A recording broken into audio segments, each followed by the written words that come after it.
বিসমিল্লাহির রহমানির রহিম। আসসালামু আলাইকুম ওয়ারহমতুল্লাহ। কিয়ামতের ভয়াবহ দিনে আল্লাহ সুবহানাহু ওয়া তাআলা যাদেরকে তার আরশের ছায়ায় আশ্রয় দেবেন। প্রিয় ভাই, বোন, বন্ধুগণ, যখন কোনো ছায়া থাকবে না, কিয়ামতের দিন, যে দিনের ভয়াবহতা কল্পনারও বাইরে। সেদিন সূর্য মানুষের মাথার এত কাছাকাছি চলে আসবে যে ঘাম মানুষের আমল অনুযায়ী হাঁটু, কোমর, বুক, এমনকি মুখ পর্যন্ত পৌঁছে যাবে। চারদিকে আতঙ্ক, দুশ্চিন্তা, হাহাকার। সেদিন কোনো গাছের ছায়া থাকবে না, কোনো ঘরবাড়ি থাকবে না, থাকবে না বন্ধু বা আত্মীয়ের সাহায্য। শুধু একটি ছায়া থাকবে, আল্লাহ সুবহানাহু ওয়া তাআলার আরশের ছায়া। রাসূলুল্লাহ সাল্লাল্লাহু আলাইহি ওয়াসাল্লাম বলেছেন, 7 শ্রেণীর মানুষকে আল্লাহ কিয়ামতের দিন তার আরশের ছায়ায় আশ্রয় দেবেন, যেদিন তার ছায়া ছাড়া আর কোনো ছায়া থাকবে না। সহিহ বুখারী ও মুসলিম। এই হাদিস আমাদের জন্য শুধু সুসংবাদ নয়, বরং একটি জীবনব্যাপী দিক নির্দেশনা।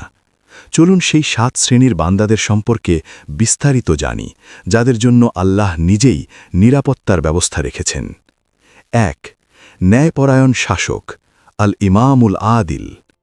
সবার আগে যাকে উল্লেখ করা হয়েছে তিনি হলেন ন্যায়পরায়ণ শাসক। এর কারণ কি? কারণ ক্ষমতা মানুষকে অহংকারী বানায়। ক্ষমতা পেলে অনেকেই জুলুম করে, নিজের স্বার্থ দেখে। কিন্তু যে শাসক ইনসাফ করে, দুর্বলদের অধিকার রক্ষা করে, আল্লাহকে ভয় করে সিদ্ধান্ত নেয়, সে আল্লাহর কাছে অত্যন্ত প্রিয়। এখানে শুধু রাষ্ট্রপ্রধান নয়, একজন বাবা তার পরিবারের নেতা, একজন শিক্ষক তার শিক্ষার্থীদের নেতা, একজন কর্মকর্তা তার অধীনস্থদের নেতা। যে যেখানেই দায়িত্বে আছে সেখানেই ইনসাফ করলে এই সুসংবাদের অন্তর্ভুক্ত হতে পারে। 2. যুবক যে আল্লাহর ইবাদতে বড় হয়েছে। দ্বিতীয় শ্রেণী হল যে যুবক তার যৌবন কাটিয়েছে আল্লাহর ইবাদতে। যৌবন হল সবচেয়ে শক্তিশালী সময়। নফসের টান সবচেয়ে বেশি, গুনাহ সহজ, ইবাদত কঠিন। এই সময় কেউ যদি নামাজ আঁকড়ে ধরে, হারাম থেকে বেঁচে থাকে, আল্লাহকে ভয় করে চলে, তাহলে আল্লাহ পারেই ত্যাগ ভুলে যান না। আজকের যুবসমাজ যদি জানত একটি সংযমী যৌবন কিয়ামতের দিন কি সম্মান এনে দেয়, তাহলে তারা কখনো গুনাহে আত্মহারা হতো না। 3. যার হৃদয় মসজিদের সাথে সংযুক্ত। তৃতীয় শ্রেণী হল যার হৃদয় মসজিদের সাথে লেগে থাকে। এটি শুধু নিয়মিত মসজিদে যাওয়া নয়, বরং নামাজের সময়ের অপেক্ষা করা, মসজিদে গেলে প্রশান্তি অনুভব করা, মসজিদ ছাড়া মন অস্থির লাগা। এই মানুষ দুনিয়াতে আল্লাহর ঘরের প্রেমিক, আর আখেরাতে আল্লাহ তাকে নিজ ঘরের ছায়ায় রাখবেন। 4. আল্লাহর জন্য যারা একে অপরকে ভালোবাসে। চতুর্থ শ্রেণী হল 2 ব্যক্তি যারা আল্লাহর জন্য ভালোবাসে, আল্লাহর জন্য মিলিত হয়, আল্লাহর জন্য বিচ্ছিন্ন হয়। এখানে কোনো স্বার্থ নেই, টাকা নয়, সম্পর্ক নয়, সুবিধা নয়, শুধু একটাই কারণ, আল্লাহ। আজকের স্বার্থপর দুনিয়ায় এমন বন্ধুত্ব খুবই বিরল, আর যেটা বিরল সেটাই আল্লাহর কাছে দামি। 5. যে ব্যক্তি হারাম সম্পর্কের প্রস্তাব প্রত্যাখ্যান করে। পঞ্চম শ্রেণী অত্যন্ত গুরুত্বপূর্ণ। একজন মানুষ যাকে সুন্দরী ও সম্ভ্রান্ত নারী গুনাহের দিকে ডাকে, কিন্তু সে বলে, আমি আল্লাহকে ভয় করি। এটি চূড়ান্ত আত্মসংযমের উদাহরণ। গোপনে, সুযোগে, কেউ না দেখলেও সে গুনাহ করে না, কারণ আল্লাহ দেখছেন। এমন বান্দার জন্য আল্লাহ নিজেই বলেন, এসো আমার ছায়ায় আশ্রয় নাও। 6. যে গোপনে সদাকা দেয়। ষষ্ঠ শ্রেণী যে এমনভাবে সদাকা দেয় যে তার বাম হাতও জানে না ডাল হাত কি দিল, অর্থাৎ কোনো লোক দেখানো নেই, কোনো প্রশংসার আশা নেই, শুধু আল্লাহর সন্তুষ্টি। এই ইখলাস আল্লাহর কাছে এতই প্রিয় যে কিয়ামতের ভয়াবহ দিনে আল্লাহ তাকে সম্মানের ছায়ায় রাখবেন। 7. যে নির্জনে আল্লাহকে স্মরণ করে কাঁদে। সর্বশেষ ও সবচেয়ে হৃদয়স্পর্শী শ্রেণী যে ব্যক্তি নির্জনে আল্লাহকে স্মরণ করে আর তার চোখ থেকে অশ্রু ঝরে পড়ে। কেউ দেখে না, কেউ জানে না, শুধু আল্লাহ আর বান্দা। এই চোখের পানি জাহান্নামের আগুন নিভিয়ে দেয় আরশের ছায়ার দরজা খুলে দেয়। রাসূল সাল্লাল্লাহু আলাইহি ওয়াসাল্লাম বলেছেন, দুটি চোখকে জাহান্নামের আগুন স্পর্শ করবে না। তিরমিজি। আমাদের জন্য শিক্ষা, এই 7 শ্রেণীর মানুষ কোনো ফেরেশতা নয়, তারা আমাদের মতোই মানুষ। পার্থক্য শুধু এক জায়গায়, তারা দুনিয়াতে আল্লাহকে অগ্রাধিকার দিয়েছে। আজ যদি আমরা ইনসাফ করি, যৌবন বাঁচাই, নামাজ আঁকড়ে ধরি, গুনাহে না বলতে শিখি, ইখলাস আনি, চোখের পানি ঝরাই, তাহলে ইনশাআল্লাহ আমরাও সেই সৌভাগ্যবানদের অন্তর্ভুক্ত হতে পারি। প্রিয় বন্ধু, আজই প্রস্তুতি নিন। কিয়ামত হঠাৎ আসবে, কিন্তু আরশের ছায়া হঠাৎ পাওয়া যাবে না। এর জন্য আজই প্রস্তুতি নিতে হবে। হে আল্লাহ, আমাদেরকে সেই বান্দাদের অন্তর্ভুক্ত করুন যাদেরকে আপনি কিয়ামতের দিন আপনার আরশের ছায়ায় আশ্রয় দেবেন। আমিন। কিয়ামতের দিন আরশের ছায়ায় যারা থাকবে, দ্বিতীয় পর্ব। আমি কি সেই সৌভাগ্যবানদের একজন হতে পারি? প্রশ্নটা আজই নিজেকে করুন। প্রথম পর্বে আমরা জেনেছি কিয়ামতের ভয়াবহ দিনে আল্লাহ সুবহানাহু ওয়া তাআলা 7 শ্রেণীর বান্দাকে তার আরশের ছায়ায় আশ্রয় দেবেন। এখন প্রশ্ন হল, এই 7 শ্রেণীর সাথে আমার জীবনের কতটা মিল আছে? আমি শুধু গল্প পড়ছি নাকি নিজেকে প্রস্তুত করছি? এই পর্বে আমরা প্রতিটি শ্রেণীকে আজকের বাস্তব জীবনের আলোকে বুঝব। 1. ন্যায়পরায়ণ হওয়া কি শুধু শাসকের দায়িত্ব? আমরা অনেকেই ভাবি, আমি তো শাসক নই, আমার জন্য এই অংশ না। কিন্তু সত্যটা হল, বাবা হিসেবে সন্তানদের মাঝে ইনসাফ করছেন তো? শিক্ষক হিসেবে প্রিয় অপ্রিয় আলাদা করছেন না তো? ব্যবসায় ওজনে কম দিচ্ছেন না তো? অফিসে ক্ষমতার অপব্যবহার করছেন না তো? যেখানে দায়িত্ব সেখানে ইনসাফ, এটাই ন্যায়পরায়ণতা। নিজেকে প্রশ্ন করুন, আমি যদি আজ মারা যাই, আমার অধীনে যারা ছিল তারা কি আমার জন্য দোয়া করবে না অভিযোগ? যৌবন নষ্ট করব না বিনিয়োগ করব? যৌবন এমন এক সময় যেটা একবার গেলে আর ফেরে না। আজকের যুবকরা ভাবে, এখন মজা করি, পরে তওবা করব। কিন্তু কেউ কি নিশ্চিত সে পরে পর্যন্ত বাঁচবে? যে যুবক ফজরের নামাজ ছাড়ে না, চোখ হেফাজত করে, হারাম বিনোদন থেকে দূরে থাকে, সে হয়তো দুনিয়াতে পিছিয়ে, কিন্তু আখিরাতে সে ভিআইপি তালিকায়। আল্লাহ সেই যৌবনকে ভালোবাসেন যেটা তাকে দিয়ে শুরু হয়। মসজিদ কি আমার জন্য বোঝা না প্রশান্তি? অনেকের কাছে মসজিদ মানে শুধু জুমা অথবা জানাজার সময়। কিন্তু যার হৃদয়ে মসজিদের সাথে যুক্ত, সে নামাজকে সময়ের চাপ মনে করে না, বরং সময়কে নামাজের আশপাশে সাজায়। নিজেকে জিজ্ঞেস করুন, আজান শুনলে কি মন নড়ে? নামাজ মিস হলে কি আফসোস হয়? হৃদয় যেখানে শান্তি পায়, সেখানেই তার আসল ঠিকানা।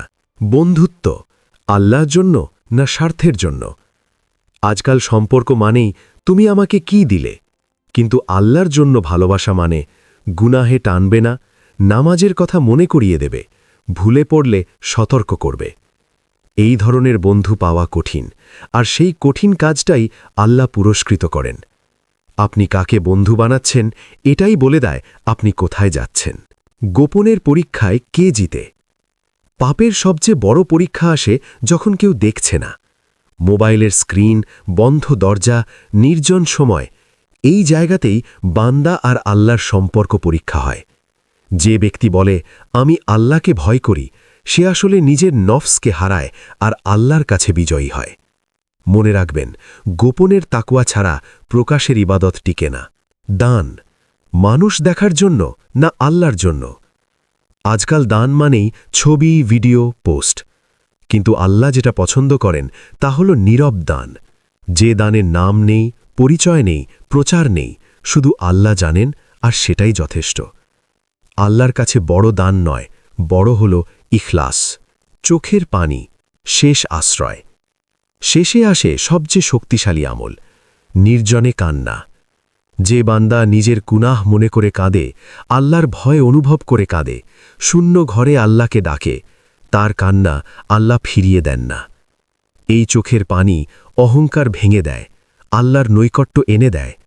হয়তো আপনার আমল কম, কিন্তু একটি সত্যিকারের অশ্রু সব কিছু পাল্টে দিতে পারে। এই 7 শ্রেণী অসম্ভব নয়।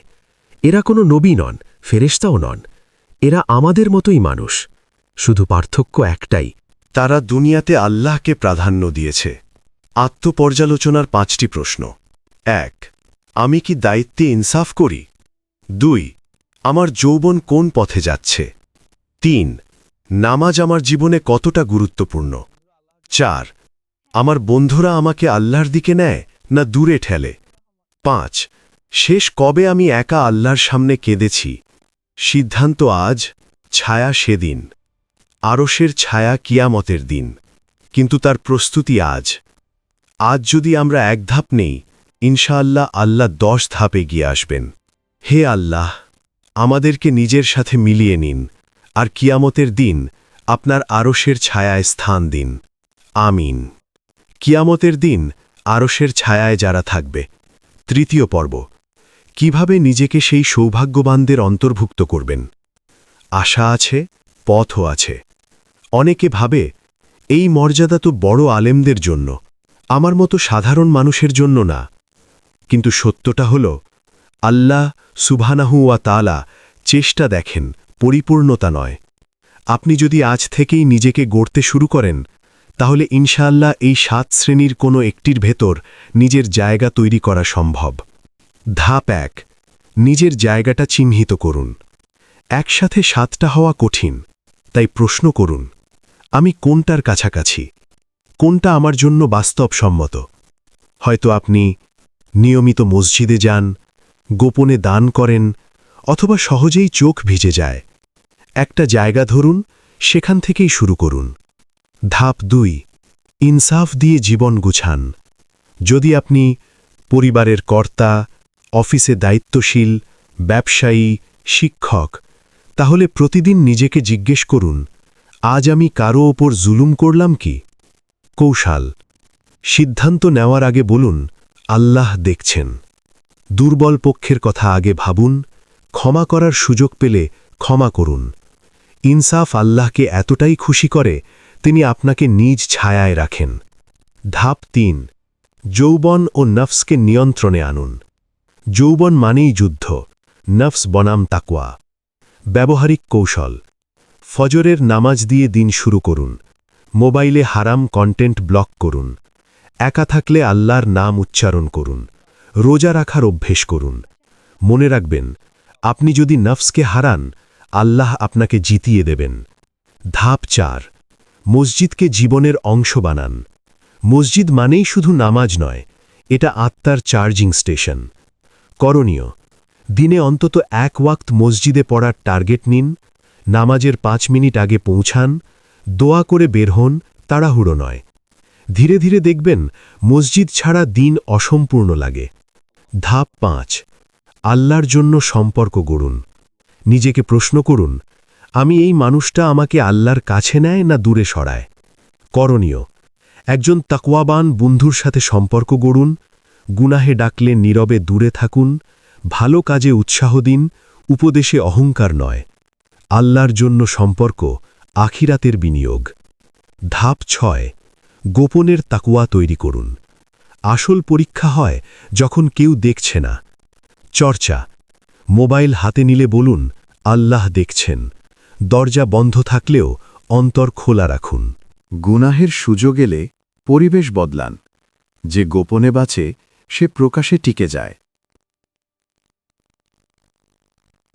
ধাপ 7, গোপন সাদকার অভ্যাস করুন।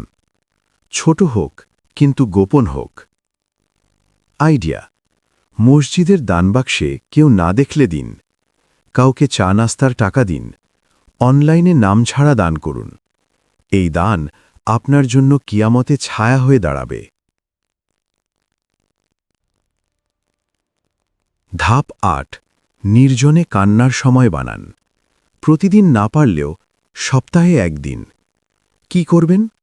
ঘর অন্ধকার করুন। 2 রাকাত নামাজ, নিজের গুনাহ মনে করুন। আল্লাহকে নিজের ভাষায় ডাকুন। কান্না না এলে বলুন, হে আল্লাহ, আমাকে কাঁদতে পারার তৌফিক দিন। এই দোয়া কখনো বিফল হয় না। 7 দিনের একটি ছোট চ্যালেঞ্জ। দিন 1, ফজর মিস না করা। দিন 2, একটি গোপন সাদকা। দিন 3, মসজিদে সময় নিয়ে নামাজ। দিন 4, হারাম থেকে সচেতন বিরতি। দিন 5, একজনকে আল্লাহর জন্য ভালোবাসার প্রকাশ। দিন 6, একা বসে দোয়া ও আত্মসমালোচনা। দিন 7, সব কিছুর জন্য আল্লাহর শুকরিয়া। এই 7 দিন আপনার জীবনের মোড় ঘুরিয়ে দিতে পারে। প্রিয় বন্ধু, ছায়া প্রস্তুত হচ্ছে আজই। আরশের ছায়া কিয়ামতের দিন, কিন্তু তার রাস্তা তৈরি হয় আজ। আপনি যদি আন্তরিক হন, আল্লাহ আপনার জন্য দরজা খুলে দেবেন। হে আল্লাহ, আমাদের অন্তরকে খাঁটি করে দিন, আমাদের আমলকে কবুল করুন, আর কিয়ামতের ভয়াবহ দিনে আপনার আরশের ছায়ায় স্থান দিন। আমিন, ইয়া রাব্বাল আলামিন। এই পর্যন্ত ভিডিওটি দেখার জন্য আপনাকে অসংখ্য ধন্যবাদ। ভালো লাগলে লাইক, শেয়ার এবং ফলো দিয়ে উৎসাহিত করবেন, এবং সাবস্ক্রাইব করে পাশে থাকবেন, যাতে এই ধরনের ভিডিও আপনাদের কাছে পৌঁছে দিতে পারি এবং এই রকম ভিডিও দেখে আমাদের অন্তরাত্মাকে পরিশুদ্ধ করতে পারি। আসসালামু আলাইকুম ওয়া রাহমাতুল্লাহি ওয়া বারাকাতুহু।